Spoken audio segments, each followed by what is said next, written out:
Hello and welcome. Today we're going to break down a really crucial tool in the world of finance, the trial balance.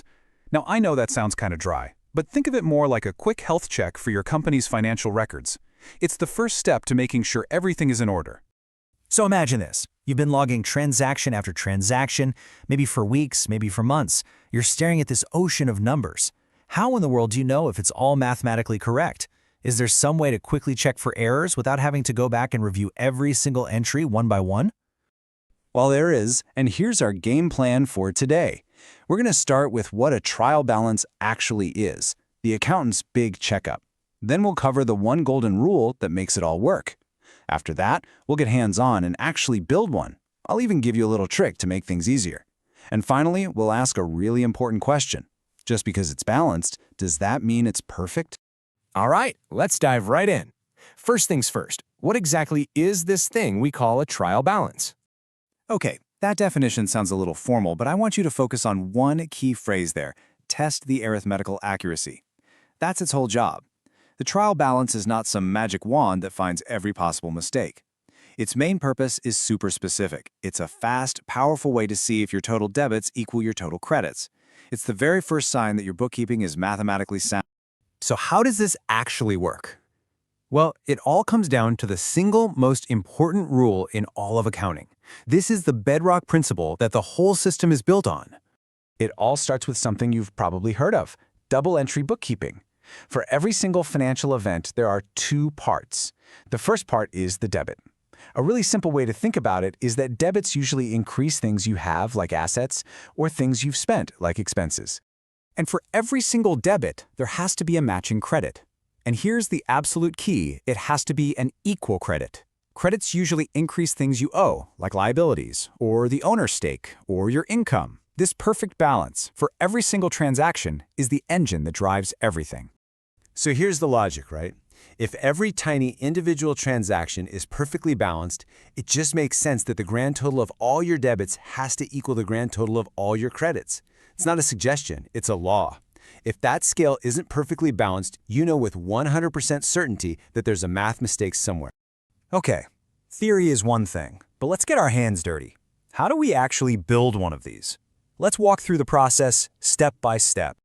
You know, the process itself is pretty straightforward. As you see here, it's just 6 steps.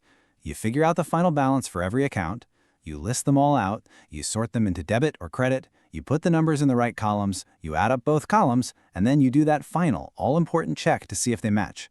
Let's make this real with an example. Okay, so we're going to put together a trial balance for a fictional company called ABC Textiles. We'll use their account balances from the end of January. So here we are, just following those steps. We list out every single account. You can see things like cash and purchases. Their final balances go into the debit column. Then you've got accounts like capital and sales, and their balances go into the credit column. We do this for every single account in the business. The only job right now is to make sure each number gets into the correct column. And now, the moment of truth. We add up all the numbers in that debit column. Then we add up all the numbers in the credit column, and we get a perfect match. Both sides come out to 110,800 rupees. This means our trial balance tallies. We've just proven that, at least mathematically, our books are in balance. But what if you have a list of accounts and you're not sure which ones are debits and which are credits? Well, don't worry, there's a simple trick for that. Think of it like a cheat sheet that helps you classify any account. This table right here is your secret weapon. Let me give you a simple rule to remember. Assets and expenses almost always have a normal debit balance. So we're talking about cash, furniture, rent. Those are debits. On the flip side, liabilities, capital, and income. Those almost always have a normal credit balance. Things like loans, the owner's investment, sales revenue. If you can get this little cheat sheet stuck in your head, it'll save you a ton of guesswork. Okay, so we just confirmed the books for ABC Textiles are balanced. So we're all done, right? Everything's perfect? Well, not quite. And this brings us to the final and honestly the most critical thing to understand about the trial balance. Think of it like a traffic light. If your trial balance tallies up, you've got a green light. It means your math is sound and you can go ahead and prepare your big financial reports like the income statement and balance sheet. But if it doesn't tally, that's a big red light, a hard stop. It is an absolute guarantee that there is a math error hiding somewhere, and you have to find it and fix it before you do anything else. But here's the catch. A balanced trial balance does not mean your books are perfect. There are some sneaky errors that it just can't see.